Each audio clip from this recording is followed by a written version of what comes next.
तारीख 7 अक्टूबर 2023 सुबह का वक्त फिलिस्तीन के आतंकी संगठन हमास ने इजराइल पर रॉकेट दाग दिए। जहां लोग आम दिनों की तरह रोज सोकर उठने के बाद रोजमर्रा कामों की ओर बढ़ता था, ऐसे में सुबह की शुरुआत ऐसी हुई कि सैकड़ों लोग कभी नींद से ही ना उठे। ये इजराइल की आम जनता थी जो हमास के हमले का शिकार हुई। हमास का हमला इतना जोरदार था कि इसे सदी का सबसे बड़ा अटैक माना जा रहा है। थोड़ी ही देर में पूरी दुनिया को खबर लगी कि इजराइल पर आतंकी हमला हुआ। यह हमला गाजी पट्टी से हुआ और पड़ोसी देश फिलिस्तीन के आतंकी संगठन हमास ने किया।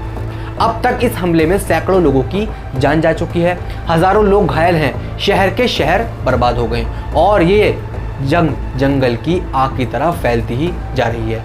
हमास की क्रूरता और बर्बरता के बाद इजराइल ने जिस ढंग से पलटवार किया, उसने इतना तो स्पष्ट कर दिया है कि ये लड़ाई किसी अंजाम तक गए बिना अब रुकने वाली नहीं है। इजराइल के प्रधानमंत्री हमास के हमले के बाद एक वीडियो मैसेज जारी किया।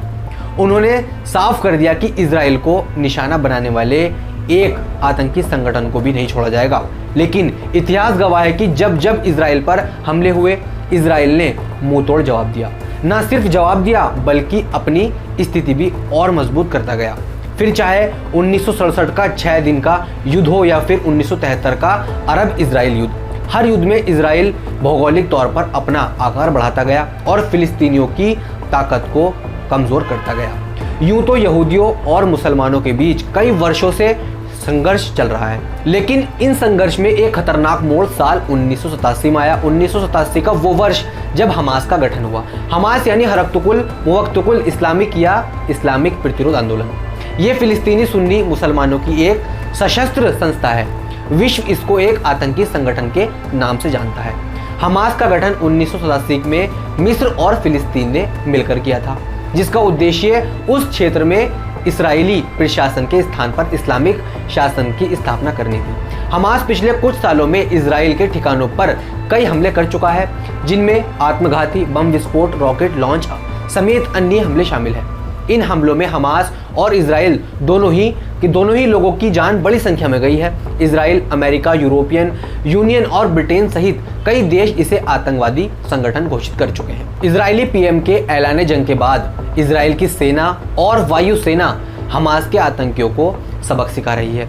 उस गाजा पट्टी पर लगातार रॉकेट से हमले जारी हैं, जिसे लेकर इजराइल हमेशा से आक्रामक रहा है।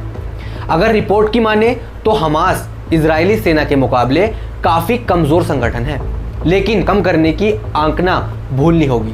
बीबीसी की एक रिपोर्ट के मुताबिक हमास के पास रॉकेट से लेकर मोटर्स, ड्रोन तक क्षमताएं हैं। हमास अपने हमलों में सटीक निर्देशित एंटी टैंक मिसाइलें भी इस्तेमाल करता रहा है। हमास मुख्य रूप से गाजा पट्टी में हथियार बनाता है। इजराइल का दावा है कि हमास ने ईरान से हथियार बनाने की तकनीक हासिल की है।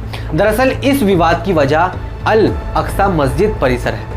हमास के सैन्य कमांडर मोहम्मद दीफ ऑपरेशन अल अक्स इस्लाम की घोषणा की है कि यह नया ऑपरेशन है, जिसका मकसद संवेदनशील माने जाने वाले अल अक्सा परिसर को आज़ाद कराना है। हाल ही के दिनों में यहूदी लोग अपने पवित्र त्योहार मनाने के लिए यहाँ आए।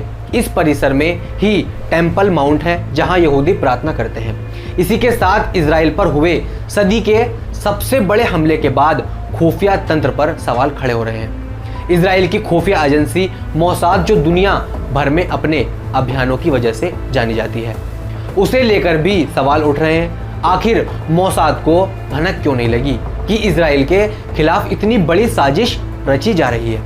इजराइल पर हमले के बाद CIA के पूर्व ऑफिसर ने अमेरिका एजेंसी पर भी सवाल उठाए। हमास के हमले की भनक इजराइल को क्यों नहीं लगी?